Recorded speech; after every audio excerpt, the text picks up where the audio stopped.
Hare Krishna. Namagyanadimudasya jnanajnashalakai chakshurapneditam yena tasmai Shri Gurave Namaha. Hare Krishna. We will continue on this. We are discussing how this section of Bhagavatam is dealing with liberation. How that is first section, it was bondage, and this section is about liberation. So here, Vidra said, the line of Swayambhu Manu was most esteemed and worshipable. Say, I beg you, give me an account of this race which progeny multiplied through sexual intercourse. Prabhupada writes, regulated sex life to generate good population is worth accepting. Actually, Vidra was not interested in hearing the history of persons who are merely engaged in sex life, but interested in progeny of Swayambhu Manu. Because in the dynasty, good devotee kings appear who protected their subjects very carefully with spiritual knowledge. By hearing the history of their activities, therefore, one becomes more enlightened. An important word used in this connection is Parama Sammata, which indicates that the progeny created by Swayambhu Manu and his sons was approved by great authorities. In other words, sex life for creating exemplary population is acceptable to all sages and authorities of Vedic scriptures. This is the service done by Brahma and all the Prajapatis. They are doing for the pleasure of Lord. They know because living entities like we are born, how we are born. There should be somebody who has done the activity. Now, what is important is we need good population also. If everybody is mischief, it is very dangerous for society. We need good population. Then only we'll have some like Prabhupada's parents. They begotten Prabhupada. Bhaktivinoda Thakur, he begetted Bhaktivinoda Thakur. That means the great devotees are also needed. When they are doing like Gorgovind Maharaj says, I had sex 5 times in my life and I have 5 children. That's all. That means they do only for the sake of service because that is very much needed for society, for the living. It is like Narada, we need all the great sages. We need all of them because they are going to help other conditions also. So that is why he is interested. And the two great sons of Swayambhu Manu, Prevata Uttanapada, ruled the world, consisting of 7 islands, just according to regulative religious principles. Now, Prabhupada writes that Srimad Bhagavatam is also a history of great rulers of different parts of the universe, but it is not chronological. The incidents, if you see, it is talking about different Swayambhu Manvantra and this is Vaivasvat Manvantra. If you take it's millions of years, not even billions of years. Now we say, why? What is in between history? It is not needed only. Whatever helps a living entity become closer to Krishna, only that past tense are recorded. Remaining thing, in Vedic culture, there is not a culture of writing history. No biographies are written in Vedic culture. Nobody writes any biography. Only biography is written is of Chaitanya Mahaprabhu because the devotees who are staying at the time of Lord Chaitanya Mahaprabhu, they know that he is supreme personality of God. That's why they wrote. Almost 100 books are there about Lord Chaitanya Mahaprabhu. But if you see, if this writing of novels and writing of biographies is a Western culture. Indians, they don't write biographies because they know it is not much needed. What is needed, that is only taken into consideration. Big sages, even Krishnadas Kaviraj Goswami's, nobody knows about his background. He didn't, only one thing it is known is his name is Krishnadas. And one pastime he tells about his brother. Otherwise, nobody knows about his life. Very rarely. Why? Because the culture of Vedic culture is not to write history. Like if you go to Western, then they will write about this king, what type of dress he like, what color he like, what food he like, what all things he did every day, what all he did. Everything is recorded. But that is not needed only. Here, if you see the great rulers, the history, only what is meant to elevate the consciousness of living entity, only that past tense are written. And remaining everybody, they write, they listen to them and they are happy, they elevate themselves. So there are two ways of education. Now the modern education makes one a consumer. The way that is taught in the schools and colleges now is making people consumers. But if you take the Vedic education, it makes one introspective. The education, the word Krishna calls as Radhavidya Rajaguhyam Pavitram Idamuttamam. But Krishna tells the Vedic knowledge is the king of knowledge, because of course Bhagavad Gita is king of knowledge, but otherwise also the Vedic knowledge will make a person introspective. If people read Bhagavatam, Bhagavad Gita, they become, even Mahabharata, they become introspective. But if you take a modern education, the way of modern education makes a consumer. You want to purchase more, make more houses, more cars, more this, more. This is a very great difference between modern, because they all the histories, this, that, nothing is needed. The way that is taught is, these are the stories that are taught, which will make a person. That's why children, parents' responsibilities to teach children Bhagavatam, teach Mahabharata, teach Ramayana. That will make them introspective. Otherwise, they say, my son should perform very nicely in academics. Yes, he will become a good consumer. Because that's what you are giving him. You are not understanding. He will just end up as a consumer till the end of his life. That's it. He will never become any introspective. They say, my son, he will read Bhagavatam, he knows Ramayana, but I want him to perform very good in academics. That means you want him to be a good consumer, not an introspective sage. That is what. So here, mm, there are history, but the history is according to what? According to the requirement of elevating the consciousness. That's how. Here, the Prabhupada writes, pre, the names Priyavrta, Uttanapada, Swayambhu are mentioned. They ruled the earth, which is divided into 7 islands. These 7 islands, Prabhupada writes Europe, Africa, and all. But it is furthermore. There is no chronological history of all Indian kings in Srimad Bhagavatam. See? But the deeds of most important kings, such as Priyavrta, Uttanapada, and many others like Lord Ramchandra, Maharaj Yudhishthira, are recorded because the activities of such pious kings are worth hearing. People may benefit by studying these histories. So these are the people that are mentioned. And that also few activities, not that what is his morning breakfast, lunch, dinner, no history. Indian culture is not of history. When Westerners came, they started writing. They wrote Indian history. That's why now people of Indian people, they complain. Westerners are writing our history, because that is not our culture. We don't need history. We need Bhagavatam, we need Ramayana, we need Mahabharata. That is the point. And here Vidras, "O holy Brahmana, O sinless one, you have spoken of his daughter known by Nani Devahuti as the wife of sage Kardama, the lord of created beings." Prabhupada writes, here we are speaking of Swayambhu Manu. But in Bhagavad Gita, we hear about Vayasvat Manu. The present age belongs to Vayasvat Manu. Swayambhu Manu was previously ruling, and his history begins from the Varaha age, or the millennium of Lord appeared as fourth.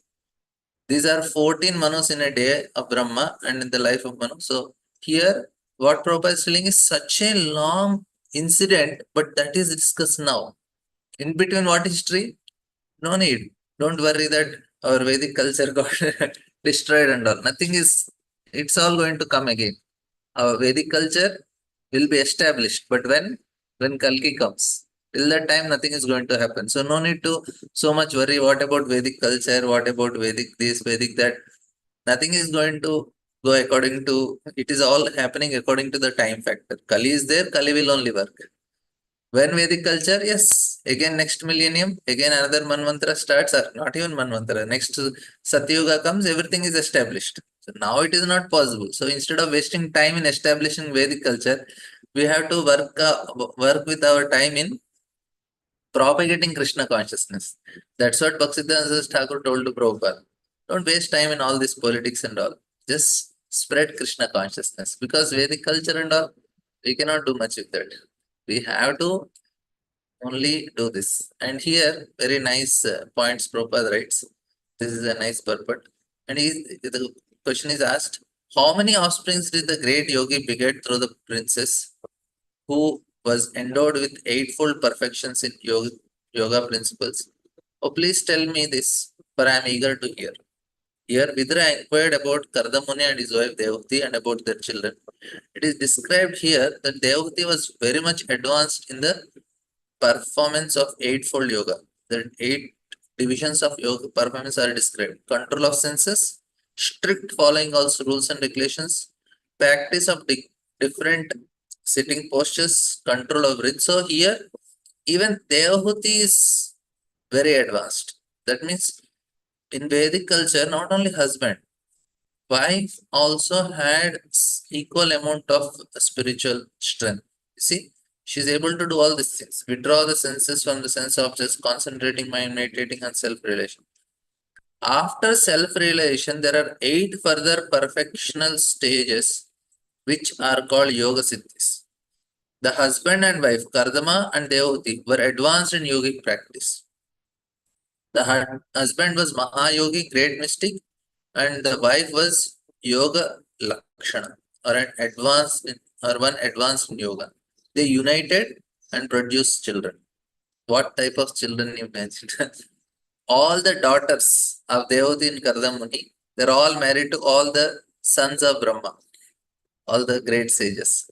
That means they, because the sages also need equally qualified wife. Who will give them? Then to beget them, there should be somebody qualified. So Devahuti and Kardamma are so qualified, they could produce daughters who can become the wife of great sages. And because of that great sages, whatever we are is because of sages only. Whatever knowledge we are able to achieve, acquire, and understand is because of sages. Formerly, after making their life perfect, great sages and saintly persons used to beget children. So after perfection only, not before that. That means after getting self-realization, they beget children. So the children who comes also are self-realized. Otherwise, they strictly observe the rules and regulations of celibacy, brahmacharya.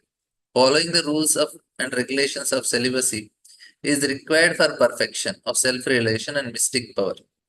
There is no recommendation in Vedic scriptures that one can go on enjoying material sense enjoyment at one's whims as one likes, and at the same time become a great meditator by praying a rascal's money. So this is what it is not possible. We have to work hard, and sense gratification and spiritual relation, they cannot go in a two parallel tracks. It is completely opposite. You give up this, then it will start. To the degree you are giving up sense enjoyment, and not that okay, let me have comfortable life. That means he's not yet serious about spiritual life. Any desire for comfortable material life means not serious. Because what does it mean? That means you still have faith in material enjoyment. We should lose faith on material enjoyment, then we can start working on spirituality seriously. That's why Prabhupada, so many lectures, he say, why Prabhupada is telling basic things. Because we still have faith in material enjoyment. That's why he has to tell again and again and again and again, so that our faith will be lost in material enjoyment and we take spirituality very seriously. And that is the only way it is possible.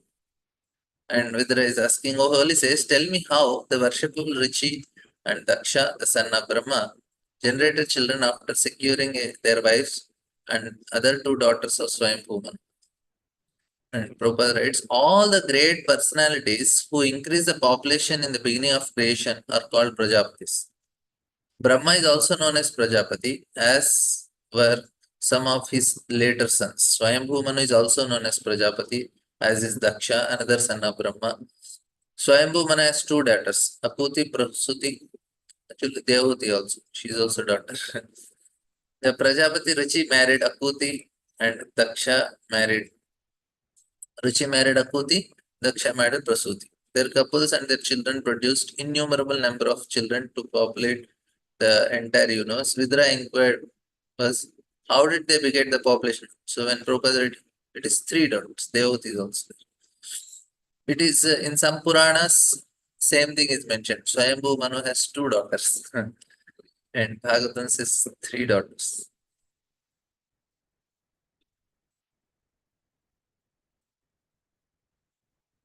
The great sage Maitreya replied, condemned by Commanded by Lord Brahma to beget children in the world, the worshipful Kardamuni practiced penance on the bank of river Saraswati for a period of 10,000 years. It is very common for them. Now, it may look very difficult for us, but it is not difficult for them. You know why? Because once you reach the stage of samadhi, you will not have effect of time. Things go smoothly. You are so ecstatic about the bliss you are experiencing samadhi. You don't have track of time. You will go in samadhi and after 1,000 years you can wake up.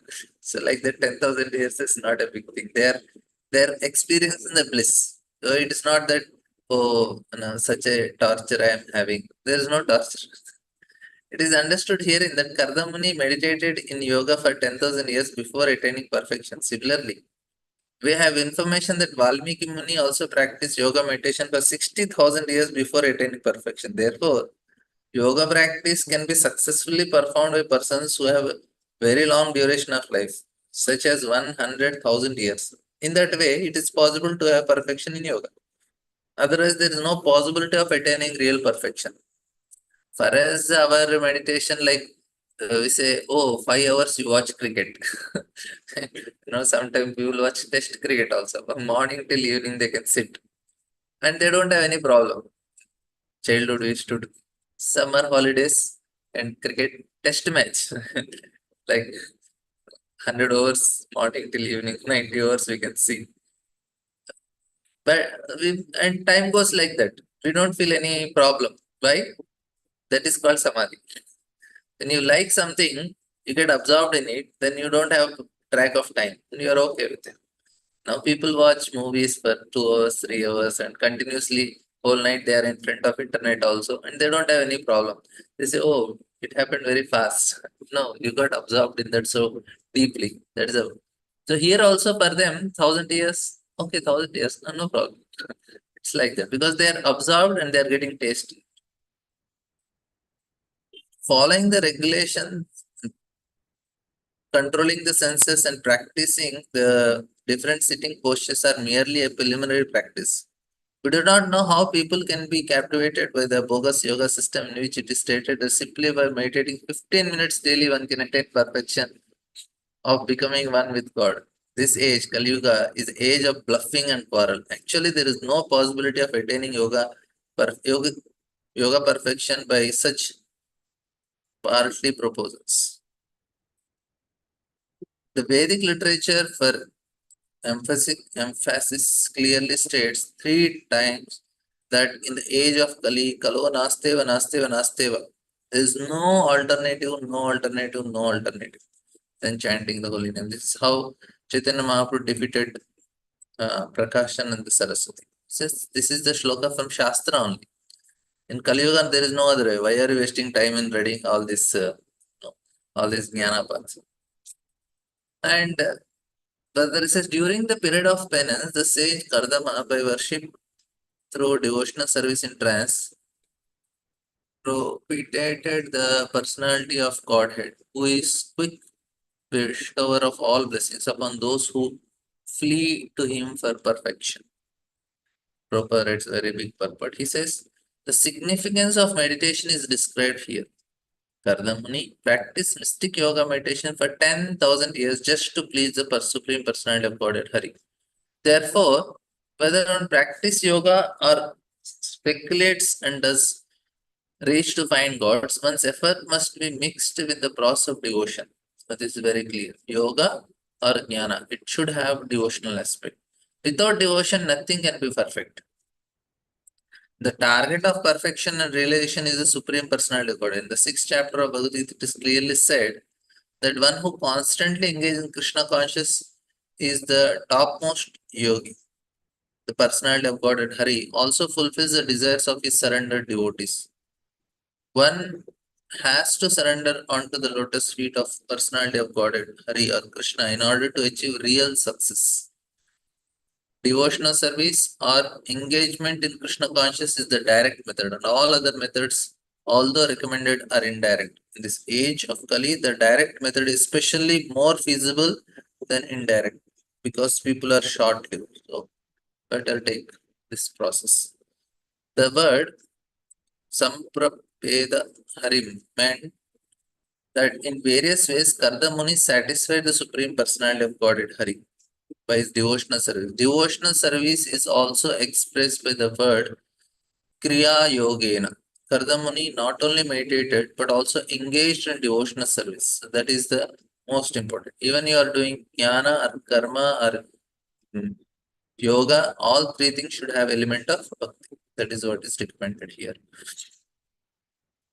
And Karda Muni not only meditated but also engaged devotional service to attain perfection in yoga practicing. So hearing, chanting, remembering all these things. This information is in the authoritative scriptures. That means one must hear about the activities of Lord. And Kardamani attained perfection of meditation, but it is not possible in this age wherein it is very difficult to live for such a long time. That is the point here. And unfortunately, people in this age, especially persons who are demonic nature, want to be cheated.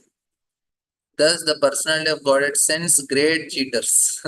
Because people want to be cheated, Lord also sends cheaters who mislead them in the name of yoga and render their lives useless and doomed. In Bhagavad Gita, therefore, it is clearly said in the 6th chapter, verse 17, that rascals of self made authority, being puffed up by illegally collected money, perform yoga without following the authoritative books. They are very proud of money. They have plundered from innocent persons who wanted to be cheated. This is what is happening in the society now. They are all making them consumers, cheat their money, make, and everybody is, all these big corporate companies, they pay money, and people think, oh, we'll do some meditation, and then remaining whole day I can do whatever I want. I can enjoy like anything. Then in this, uh, then in the Satya Yuga, the lotus-eyed personality of God, being pleased, showed himself to that Karda Muni and displayed his transcendental form, which can be understood only through the Vedas. Prabhupada writes, there are 2 points very significant. The first is that Karda Muni attained success by yoga practice in the beginning of Satya Yuga, when people used to live for 100,000 years, that means 1 lakh years. And Karda Muni attained success, and the Lord, being pleased with him, showed him in his form, which is not imaginary. Sometimes impersonal recommend that one can abruptly concentrate one's mind on some form he imagines or which pleases him. But here it is very clearly said that the form which the Lord showed to Kardamani by his divine grace is described in Vedic literature. So it's not something he created. It is which is authorized. Shabdham Brahma. The form of Lord are clearly indicated in the Vedic literatures. Kardamani did not discover any imaginary form of God as alleged by rascals. Here's a form.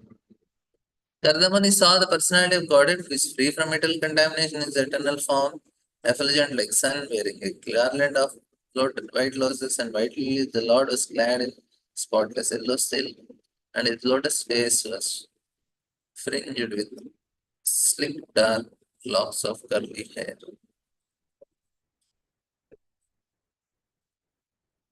Adorned with a crown. So here, every canto will have a description of features of Lord. Lord, beautiful form of Lord. Second canto, first canto, every canto will have, everybody takes darshan, and immediately there is a description, the form of Lord. So the Goswami is very happy to again and again describe the same form, again it is described, but it will be different shloka. Adorned with crown and earrings, he held his characteristics, conch, disc, and mace in three of his hand, and white lily in the fourth. He glanced about in a happy, smiling mood, with slight sight captivates the heart of all devotees. A golden strike on his chest, the famous Kaustuba gem, suspended from his neck, he stood in the air with his lotus feet placed on the shoulders of Garuda. Prabhupada writes, the description in the verse 9 to 11 of the Lord in his transcendental eternal form are understood to be description from the authoritative Vedic versions. These descriptions are certainly not imaginations of Kardamani. So interestingly, there are geographically at different locations at different time spans, but everybody get the same form. Say if you are seeing the form of Lord and you explain this is form I saw, and after million years somebody else is taking again doing meditation, he is also explaining same thing. After 100 million years somebody is doing meditation, he is also explaining same form. There is consistency in all their explanations about the form. Nobody is telling, no, no, no, no, no. When I meditated, I saw a form who is yellow in color. No, everybody says no. The color of the Lord is same, and he's having 8 hands. No, no, 4 hands. No, that means what? There are whoever is meditating, they'll get the same form darshan. It is not happening that I am seeing some dog form, he's seeing some cat form, he's seeing some other form. Everybody is seeing the same form. After millions and millions of gaps of years, same darshan. Now we met it. That means this is authorized form of Lord. People say, oh, you are having imagination. Okay, I imagine. But what about after million years? Even that person is why he is imagining same form. He can imagine something else now. So now you tell, okay, imagine about God. Okay, I imagine. And I say, my according to me, Lord is like this. Okay, after 100 years, you ask somebody some other place, imagine about Lord. He will imagine something. But if all I meditated and I got the same form, after million years, somebody meditated, he got the same form. That means what? It proves that the form of Lord is consistent, it's same form only. It is not varying. Clear? The point is, after so many people, everybody is doing the same is coming. So this is what Prabhupada is trying to explain. The descriptions are certainly not imaginary, imagination of Kardamani. The decorations of Lord are beyond mental conceptions, as admitted even by impersonalists like Shankaracharya. Narayana, the personality of God, had nothing to do with material creation. Narayana, Parovekta. The varieties of the transcendental Lord, his body, his form, his dress, incarnate instructions, his words, are not manufactured by the material energy, but are all confirmed in Vedic literature. So everybody, after meditating, I could see some form which is matching with what is given in scriptures. That is the point. By performance of yoga, Kardamani actually saw the Supreme Lord as he is. There was no point in seeing an imaginary form of God after practicing yoga for 10,000 years. The perfection of yoga, therefore, does not terminate in wideness or impersonalism. On the contrary, the perfection of yoga is attained when one actually sees the personality of God in his eternal form. The process of Krishna consciousness is to deliver the form of Krishna directly. That is, the form of Krishna is described in authoritative Vedic literatures, Brahma Samhita. So, it is properly given how the Lord looks. That is the point. When Kardamani actually realized the Supreme Personality of God is a person, he was greatly satisfied because his transcendental desire was fulfilled. That time you don't have any TV or any, anything. You create some imaginary pictures and you don't have any AI to generate some images. Kardamani had to meditate. And then he was told, okay, this is the form of Lord. And he should just imagine that form and meditate. And when he saw that it's not imagination, it's directly coming. So immediately he became very blissful. He was very happy. That's what Prabhupada is writing. This realization of personal form of Lord is the highest perfectional stage of yoga. Sixth chapter of Bhagavad Gita, where yogi practice is described, this realization of personal form of Lord is called perfection of yoga. After practicing the sitting postures and other regulative principles of the system, one finally reaches the stage of samadhi, absorption in the Supreme Lord. We all have to reach samadhi. Presently, the samadhi state is absorption is in matter. We have to bring it to Samadhi is described in authoritative yoga scriptures such as Patanjali Yoga Sutras. And the yoga system described in Patanjali is authoritative, and the modern so-called yoga who have manufactured their own ways, not consulting the authorities, are simply ridiculous. Patanjali yoga system is called Ashtanga Yoga. Sometimes impersonalists pollute the Patanjali yoga system because they are monist. Patanjali describes that the soul is transcendentally placed when he meets the supreme super soul and sees him. If the existence of super soul and individual is admitted, then the impersonalist theory of monism is nullified. Therefore, some impersonalists and void philosophers twist the Patanjali system in their own way and pollute the whole yoga process. The mistake they do. According to Patanjali, when one becomes free from, so even Patanjali yoga system is teaching in a that Lord is a person and you have to come to that stage. But these impersonalists, they make mistake. When one becomes free from material desires, he attains his real transcendental situation, and realization of that stage is called spiritual power. In material activities, a person engaged in mode of material nature. The aspiration of such people are to be religious, to be economically rich, dharma, artha, kama, and moksha. According to monalists, when the yogi becomes one with the supreme and loses individual existence, he attains highest perfection called kaivalya. But according to Vaishnavas, kaivalya narakayate, it's hell only, because there is no service there. The oneness of understanding that the Supreme Lord is fully spiritual and that in full spiritual relation one can understand what He is, the Supreme Personality of God, it is called Kaivalya. The language of Patanjali, realization of spiritual power. His proposal is that when one is free from material desires and is fixed in spiritual relation of the self and the super self, that is called Chit Shakti. In full spiritual relation, there is per, perce- pers- per- sorry, perception of spiritual happiness. This Chit Shakti, this is actually what is manifested in the material world. The spiritual energy, Chit Shakti, only comes down, down, down and becomes matter. It's all Chit Shakti only. It's all transformation of Chit Shakti.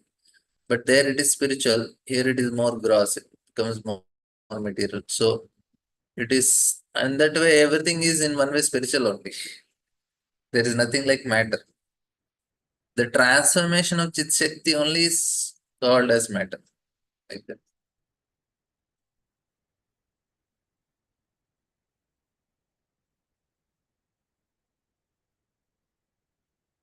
Yeah, creative potency. In full spiritual relation, there is perception of spiritual happiness, and that happiness is described in Bhagavad Gita as supreme happiness, which is beyond the senses.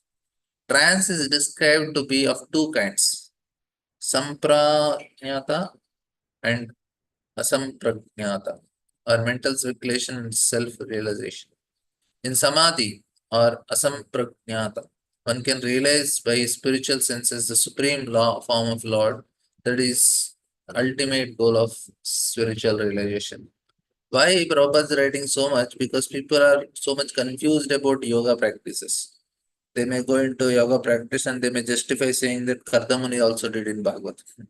That's why Prabhupada is so much writing and trying to clarify what exactly Patanjali is telling and what exactly we should understand. Because people say we are doing yoga and we are getting experience so much peace of our heart, so much peace of our soul. We are doing yoga every day. I sit for half an hour, 1 hour. I close my eyes, do deep breathing, and get meditation, and I experience so much of peace to the soul. And that is one way, just getting mode of goodness. It is nothing to do with soul. We are not denying that they are not getting peace, but they are getting peace because their mind is coming to mode of goodness. That's all. Nothing to do with spirituality. There's nothing to do with soul. It is just at the level of mind only, manas only. There is no connection to soul comes into picture when there is Krishna. That's all. According to Patanjali, when one is fixed in the constant realization of the supreme form of Lord, one has attained the perfectional stage. as attained by Kardamuni. Unless one attains this stage of perfection beyond the perfection of preliminaries of yoga system, there is no ultimate realization. There are 8 perfections in the Ashtanga yoga system. One who has attained them can become lighter and then the lightest and all these perfections. But even achieving such material success in yoga is not the perfection or the ultimate goal. The ultimate goal is described here. Kardamani saw the personality of God in his eternal form. Devotional service begins with the relationship of the individual soul and the supreme soul, or Krishna and Krishna's devotee, and when one attains it, there is no question of falling down. So, if through the yoga system one want to attain stages of seeing the supreme personality of God face to face, but is attracted instead to the attainment of some material power, then he is detoured from proceeding further. So this is the danger in yoga. You get some material perfections and people are caught up. Real devotee of bhakti yoga accept only the material necessities of life absolutely needed to maintain the body and soul together. They refrain completely from all exaggerated material sense gratification. They are prepared to undergo all kinds of tribulations, provided they can make progress in the realization of personality of Godhead. So, fortunately, we don't have so much yogic perfections. Otherwise, we'll become big gurus and maharajas in present world. Anybody can show little perfection, people will make him God in Kali Yuga. So, we are fortunate that we didn't have perfections. Otherwise, we'll also end up in one of becoming one of the gods of Kali Yuga. Okay, thank you all very much. Any questions, comments? Okay, we'll end here. Karantara Srimad Bhagavatam ki jai.